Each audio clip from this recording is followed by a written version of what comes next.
In this video, we are going to discuss the NFT news stories that you need to know. As usual, nothing in this video is financial advice. We're not financial advisors. The NFT space is incredibly risky, so always do your own research. And if you enjoy these daily NFT videos, make sure that you like this video and subscribe to the channel. Gentlemen, some interesting stories have popped up in recent weeks, or recent days, I should say, one of which is NBA Top Shot, or the NBA, actually auctioning NFTs that grant 5 years of VIP All-Star Game access. So this is the manifestation of the thesis that NFTs will, have a major role in event ticketing moving forward. We saw Coachella release something on our sponsor FTX's platform on the Solana blockchain in the past couple of weeks.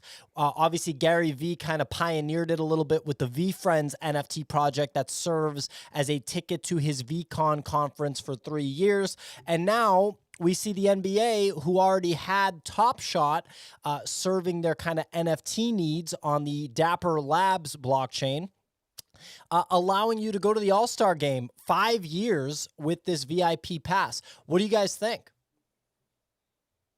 Definitely buying one. Are you actually? Yeah, dude. How much are they?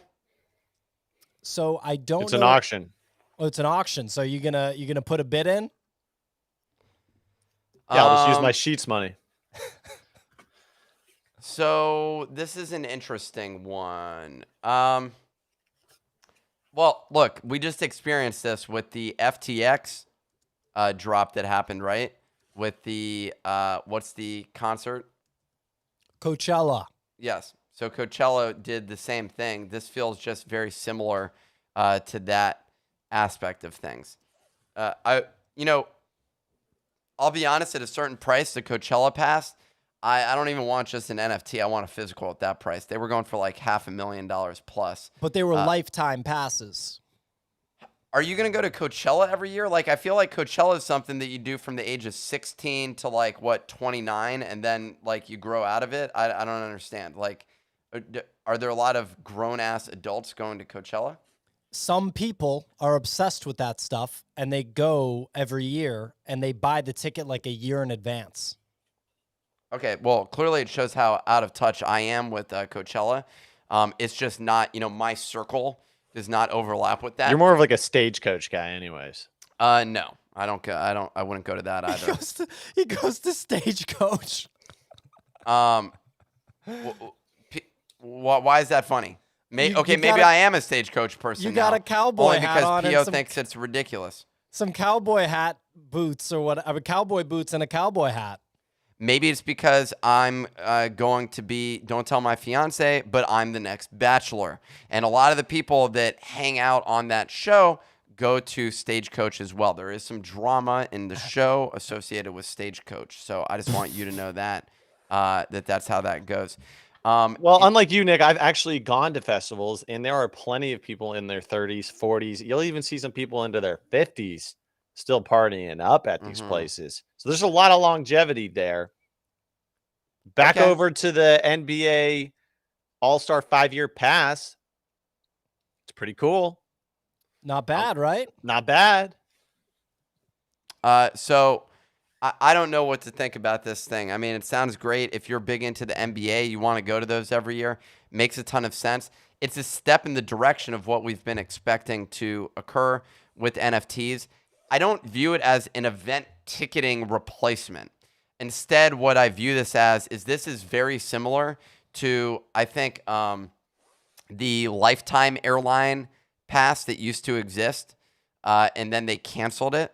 I think they could do that potentially again, like American Airlines had a Lifetime pass that Mark Cuban had bought, and he tells that as part of his story. I just think that's the sort of thing that would do really well in the NFT space, and that's exactly what went down here. Yeah, I mean, I think that inevitably NFT technology will just end up replacing whatever the modern ticketing technology is, because it is pretty outdated the way that it works, and people won't know that the NFT technology is the kind of back end for their digital tickets. And it'll put people in interesting situations where they have a Coachella ticket, for example, that they bought 1 year in advance, as people do. And within 3 weeks, they get an offer on that ticket through the blockchain, because anybody can make an offer on anything that's on the blockchain, and it's 3x what they paid for it. And all of a sudden they have to think, well, maybe I should actually sell this ticket. Or they find out about the marketplace that Coachella NFT tickets are being sold on, and they see that the floor price is 4x what they paid for it. And all of a sudden there's kind of a financialization of, if that's a word, it's not, of, ticketing and events and stuff like that. So I think it's really interesting. I think it's also pretty noteworthy to discuss how ahead the NBA is of the other pro sports organizations, when the leagues, when you think about NFTs, because Top Shot has like a very integral part in NFT history. It's one of the first big explosions in the NFT space. Yes. All right. No. That was a great analysis. I'm glad you guys are really, yeah. No, I seriously agree with you. They've, Top Shot, when did that start? Early 2020? I think early to mid 2020, because a lot of people turned to that as COVID hit, so people got into that pretty early. Yeah. Micah mentioned that he did that, when he was sharing a story yesterday. So yeah, I think it's exciting. And, there is very much a follow the leader effect. So, the more that the NBA pushes on this and innovates on this, it probably gets other concerts, venues, sports organizations to follow suit. So looking forward to seeing what happens. I think the high end of the market is where you go with all this stuff for the time being. That's where the NFT action is at. And we'll eventually get to regular ticketing. But it's going to have to be on a different blockchain or like a native app for ticketing. I could see Ticketmaster attempting to do it. The only distinction there is would you want a NFT from Ticketmaster? Would you want the Ticketmaster app to be an NFT app? I just don't know how this is going to materialize just yet, but there's no doubt that this becomes the future of basically experiential high-end experiences, basically. And NFTs will be associated with all those different things. I also think timeshares, to me, is an area that would get involved with NFTs. It's a weird market. But there are high-end timeshares as well that people utilize, and I think the idea of having something like that is an interesting potential thing. There's also, like Anthony is saying, you can buy tickets from bands directly. Any single talented person, primarily when you look at the Nifty Alpha and the just raw talent that exists there, and the team behind it. They sold an NFT for access, and it's just been doing phenomenally well. And so I think of similar things moving forward. Comedians, musicians, anyone that's affiliated with talent is going to be selling those experiences via NFTs. Absolutely. And with the Ticketmaster thing, Met made a good point. Met was I wanted my MetaMask, and that's probably it'll probably just be in your wallet. Everyone will just have a wallet, and then you can access it from the wallet in the same way that you would access anything else. So moving on, we have Sequia Capital launching a crypto fund worth up to $600 million. That's a lot of coin. What do we think of this? Are they going to deploy this into NFTs, or, we think that this is just going to be a Bitcoin, Ethereum thing at first, and then maybe some altcoins? Okay, no, they're not. Sequoia Capital, I'm not sure if you're familiar with them. They're a venture fund. They're not flipping. They're not a hedge fund. So they will not be trading altcoins. They're investing in companies like the Nifty. Although I hear that they may be buying Shiba token. I have no idea. But outside of that, no, they're going to invest into different startups. That's the whole point of this. This is what they did back with Facebook. $600 million for them is a small to medium fund for Sequoia. Most of their funds are in the $1 billion range. If you're not familiar with them, they invested in companies like, maybe you heard of Apple, maybe you heard of Google. maybe you've heard of some of those companies before. And so, yeah, that's essentially the sort of caliber of companies that they like to fund. And they fund a lot of different startups. And yeah, I could definitely see them investing. They invested in DoorDash. They invested in FTX. They invested in Airbnb. They invested in Stripe. They invested in Square. They invested in Instagram, WhatsApp, Unity. These are some of the companies that they're involved with. So yeah, this is a pretty big deal. I say it just adds validity to the crypto market when you see someone like Sequia saying, we're going big on this. We're not doing, like, this isn't just Andreessen, where Andreessen can go fucking wild with stuff. On that note, by the way, I've been speaking to a number of people. I have a little piece of information for you. The valuation on Bored Ape is actually $400 million, not $500 million. So I have that. I thought Piece. we were saying 5 billion. Sorry, 4 billion, not 5 billion. Okay, so you got some inside scoop from your VC network? No. Share your source, Nick. Pio is on a show. Literally, let me tell you rule number 1, Pio. Just don't fucking talk about sources, and then we'll move on with the stories. That's the most important thing. So we're not going to pry. I don't want to answer that. We are never sharing our sources. So if you want to share anything, come to me. Are you related to this person? All right. So anyway, Kix, anything to add about Sequoia, the VC game in relation to crypto? The money's coming in. Follow the money. The money's coming in. So I think it's bullish for everything. It doesn't mean that every crap project you buy into is going to make it because they're coming in, but like the greater space is going to win. So if you're allocating your capital well in the next couple of years, like, this is the tech boom, baby. We were too young to invest in Facebook when it came out, and Amazon when it came out of the gate. This is our chance now. It's our time to make it so that we can go buy all the houses from the old boomers that jack them up so we can't afford them. Well, we're about to afford them, because guess what? Your investments are going to go down, and our investments, they're just going to go straight up. My dream is that I make $50 million and buy a single family home in the suburbs. That's what I'm aiming for at this point in time. Yeah, exactly. For sure, you will need $50 million to buy a single family home, probably within 10 to 15 years. All right, moving on.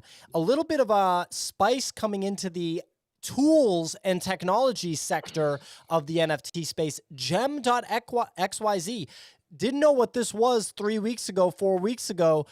Damn sure you know what it is now, which is a competitor to Genie. .xyz, same first 2 letters, GE. I wonder if that's a coincidence, right?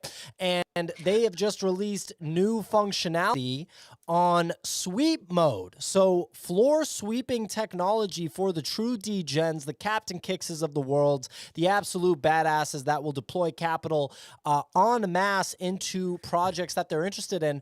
If you look at this little video, you can just automatically sweep NFT collections by selecting the quantity of items or your ETH budget, and the app does the rest for you. So what do you think about the sort of heating up between Genie and Gem? Yeah, this is pretty exciting, I have to say. And me personally, I've started to use Gem a little bit more. Just the dashboard is like a little bit like faster and cleaner. It seems to have like more like better data feeds.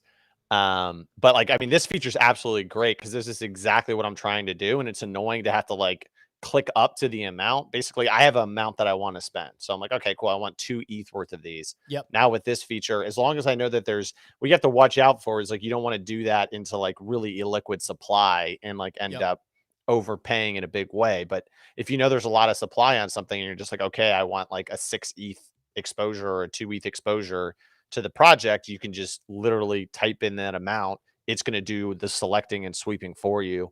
So I love the efficiency. And the interesting thing about this too is like the more technology like this that's out there, the faster markets are going to move in terms of like velocity, right? The quicker people can floor sweep, the more efficiently they can do things, just makes liquidity move faster. So really excited with what Gem.xyz is doing in terms of the speed of their innovation. I definitely love this feature. I think it's great.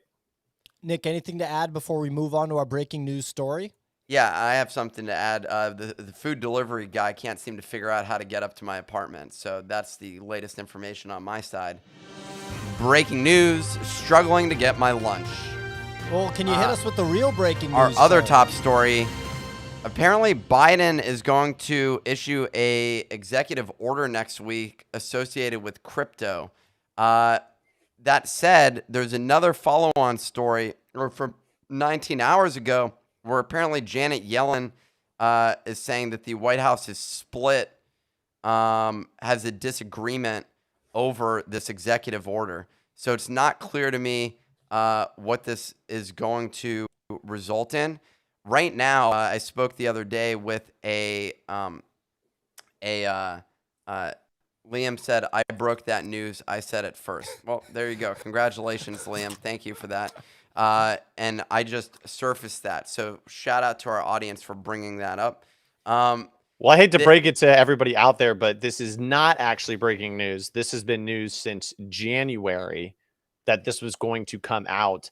All that it says is that it's going to direct agencies to study cryptocurrencies, and like creating a central bank digital currency, and then like coming up with like a strategy around digital assets. So this is not them issuing saying like, oh, we're going to regulate it this way. It's a study. So like if there is something negative that comes out of the studies, that's going to be a problem, months from now. The government generally moves pretty slowly. Which has been a problem here. I had a call earlier this week with an association in DC who I have a friend who works there full time. They're essentially a lobbying firm for the blockchain industry at this point.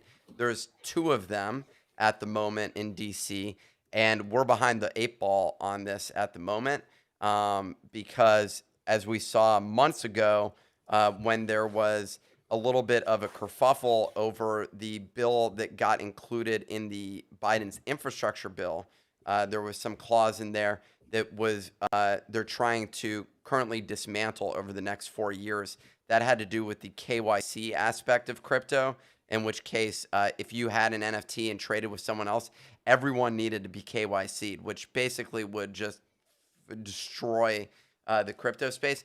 It would also absolutely smash America's.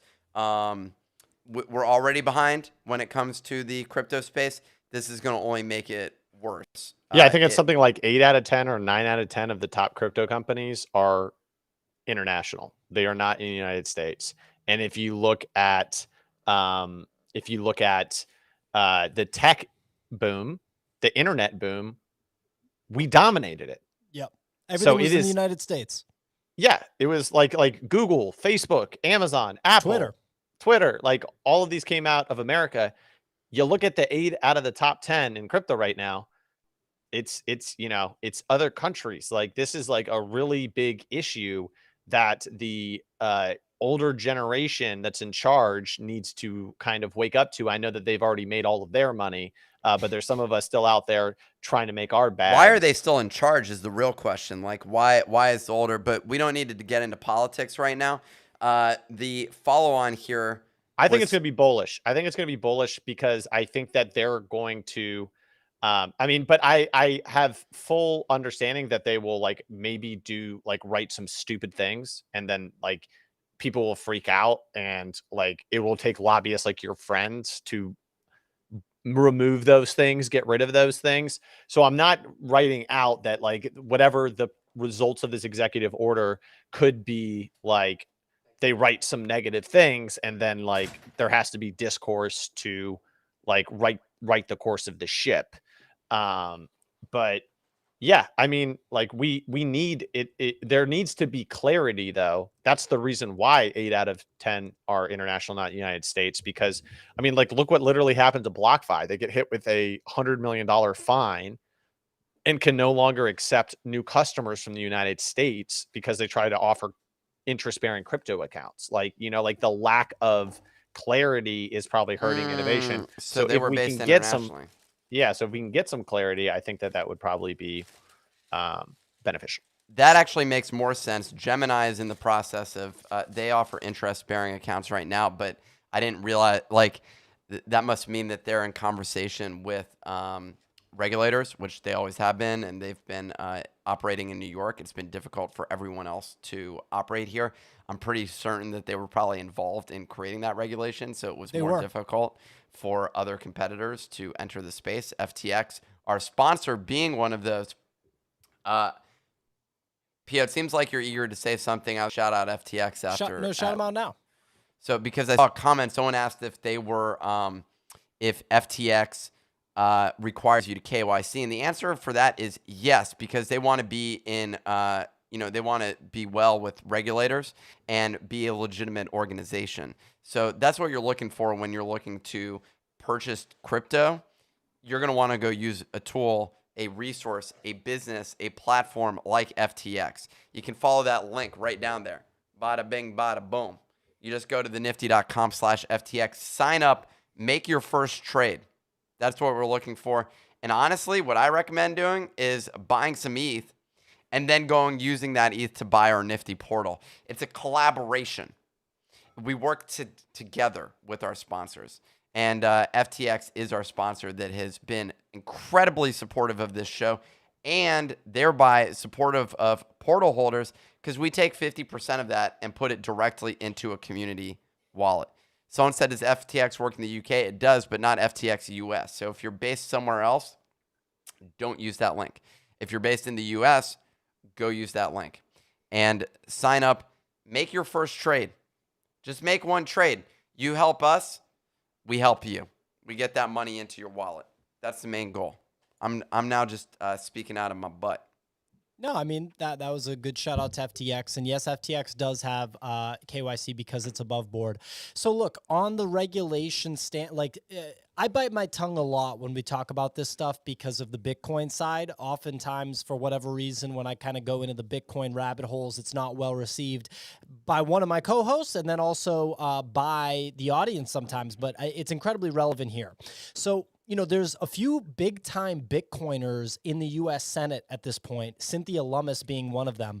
And the politicians in the United States are waking up to the fact that they themselves can benefit from Bitcoin and crypto as a whole.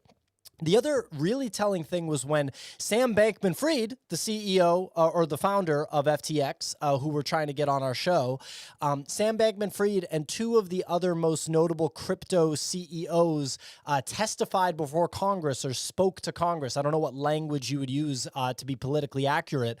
The way the questions were framed was very interesting to me because one of the questions was something, they gave context and they said, we want to frame this as in if the U.S. is going to fall behind. Like one of the Congress people actually said that. Like if the U.S. is going to fall behind, we want to understand the details. So I think that the U.S. is slowly but surely waking up to crypto and the 1.x billion dollar confiscation. You may be out in the car. Of Bitcoin from this year. Was I mean, you're not muted there, Nick. Yeah, I muted him. The confiscation basically has Bitcoin definitively on the United States balance sheet. This has happened before with confiscated Bitcoin, but I believe that they actually sold that Bitcoin to Tim Draper at a discount or something like that. Like the U.S. couldn't get rid of the Bitcoin fast enough, but this time they seem to be holding on to it. So I wouldn't be surprised if you start to see the regulation become clearer for Bitcoin and crypto as a whole. And then I wouldn't be surprised if you see more states like Colorado just announced accepting Bitcoin for tax payments because they're just basically looking to acquire as much Bitcoin as possible. And then last but not least, you see the U.S. announce that they're actually mining Bitcoin in a major way because they recognize that modern age warfare isn't going to be done by physical combat with human troops. It's not going to be done by drones, but rather it's going to be done digitally in the metaverse through accumulation of Bitcoin specifically. And whoever actually has the most Bitcoin wins. Excuse me? Do you need that again? No, I like how Pia presents his Bitcoin conspiracy stuff as fact, as though whoever owns the most Bitcoin wins a war. Sorry, you said warfare is taking place in the metaverse. Yeah. And that that Bitcoin. I don't know what show you've been watching. Is this the show that we just presented that as fact? Is this the new Bitcoin show? That was insane. I have no idea what the hell you're talking about, but I appreciate because you don't understand the fact Bitcoin. you're saying that war will be fought by playing, as JC File says, playing Call of Duty. Vale just said, what does Bitcoin have to do with the metaverse? That just shows there's a lack Literally of nothing. understanding You're of Bitcoin. correct. They're definitely Complete correct. lack of understanding No. of Bitcoin. Okay, so let's move on to the next top story, shall we?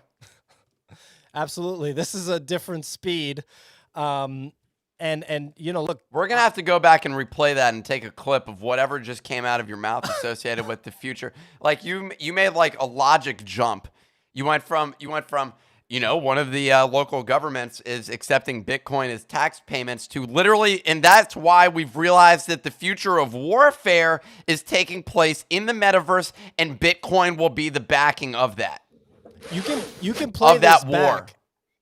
You can play this back in the future, amigo. Like, I'm just going to tell you, people are like, you know, over here, like poo-pooing this. It just shows that you don't understand that money, like the medium of exchange among humans, we exchange our time, we exchange goods through money. And the perfect money of the future is literally Bitcoin. It's not like other crypto. I'm talking about money. I'm not talking about a software I didn't realize I went platform into like business Ethereum. with this guy who like you're like, dude, when you get off this show, do you read your Bitcoin Bible and then go door to door and advise people on this? Like, what's going on? And when you're done praying to Bitcoin, like at what point, like what sort of sources do you go to get that sort of insight about the people your that Lord and actually Savior understand Bitcoin.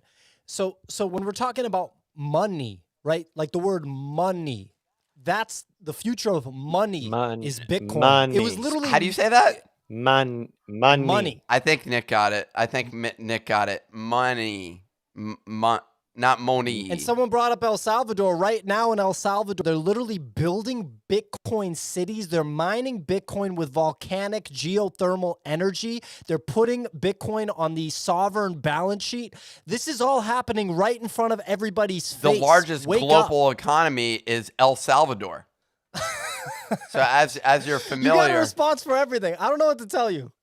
yeah, I mean, you know, it definitely seems like Bitcoin is the future of all.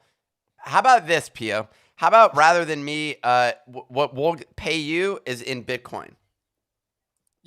I'm down. I'm totally down. Okay. I could just do that right now with Strike. Maybe I will. It's probably going to work out pretty well. It might be okay. All right, so we got Beanie on the screen.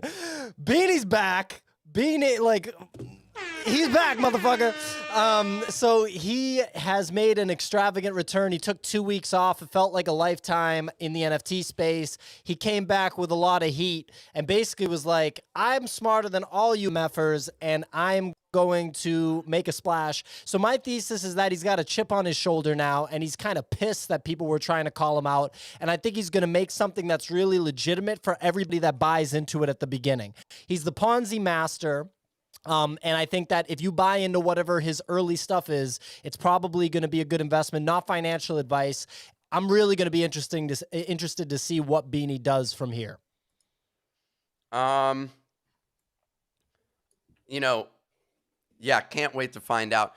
Pio, you went from saying that he's the salt of the earth to we're now back saying, you know, let's welcome him back and embrace him. I'm not saying to welcome him or embrace him. You even want to sleep with him is what it sounds like. And so I'm trying to figure out like what's going on here. Like what was the change of it? Did he reject you? Like to walk us through what were those private messages about?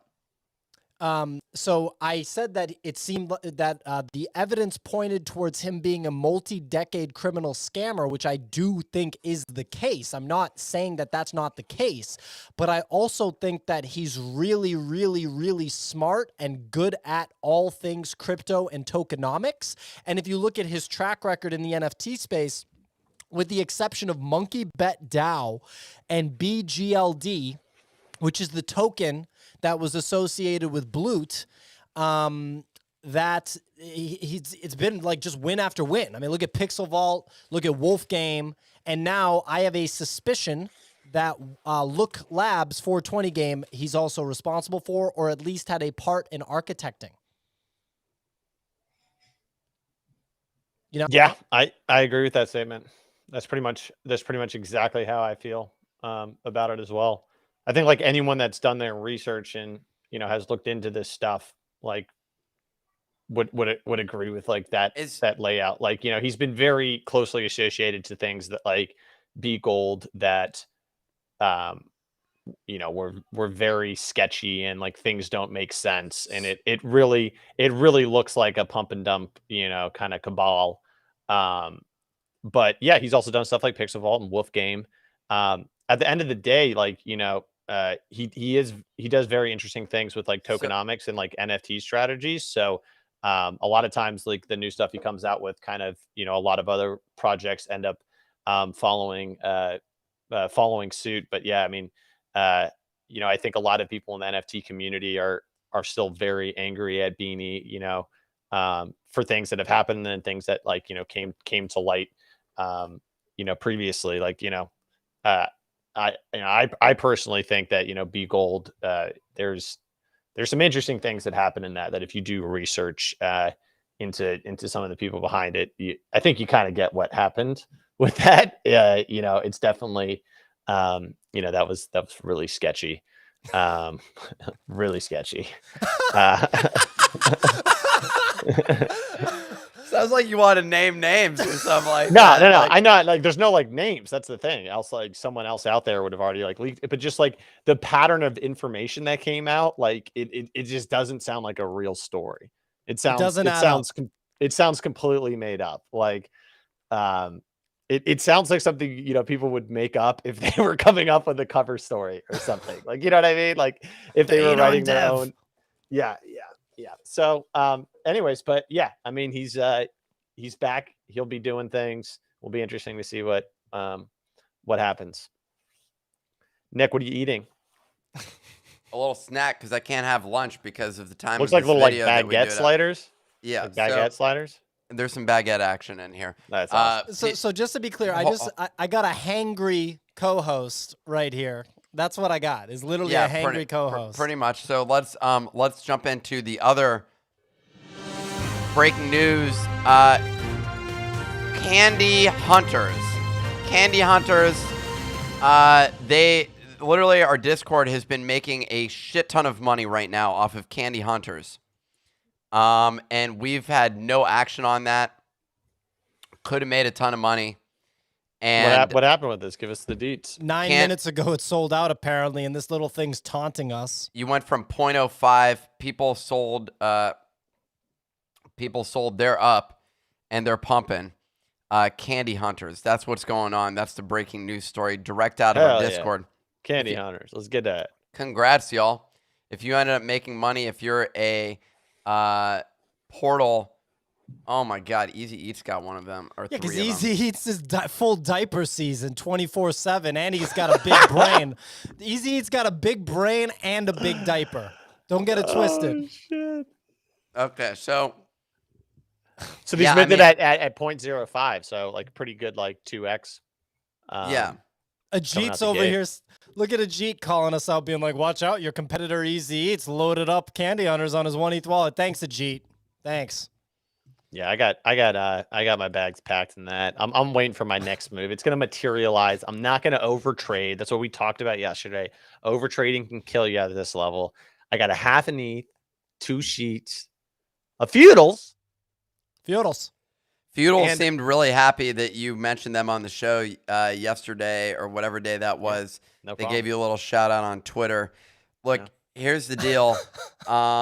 This project looks like we did not get in at the right moment. The mint is really the only point you can do. That preview looks great.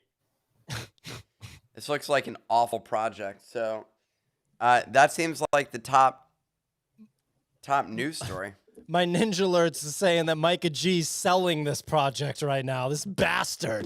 No, it's This- another Easy Eats Micah G coordinated pump. Look at the Discord. Look at where the information starts. It's on their alt accounts. They're both running alt accounts in our Discord. Oh, hey, look at this. And then Mike and Easy are like, oh wow, that looks really interesting. And then they'll like post some charts and like some data. Everyone buys in. Okay. And guess what? They're exiting now. So there'll be a dossier coming in on Friday, and looks like it just got a couple pages bigger. NFT Ethics has been contacted. We're building a case. We're going to throw the book at them. So we got on February 2nd, some user, Camel Stampede, was the one who first mentioned it. Someone tagged me in Candy Hunters. All I needed to do was verify my assets, and then I got in. I think I may be in their Discord. That? I think I may have actually. I just missed out on this mint. Bummer, Brad.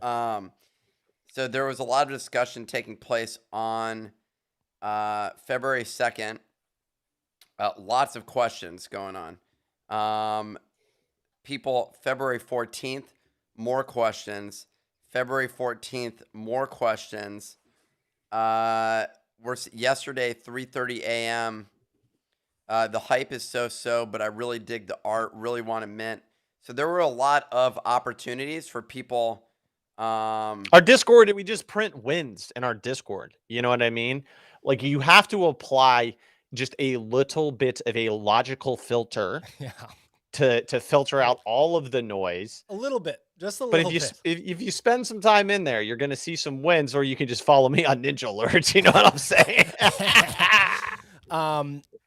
The nifty.com/NFT, I put it right there. That's where you buy the portal. You verify that you own a portal. You get access to the Discord that has been printing. Not financial advice. Do your own research. Have a brain in your head. You can probably make a buck. Anything else, gentlemen? I think that's it. All right. Well, thanks everybody for watching. We'll catch you guys next time. Someone said they wanted sign up to FTX.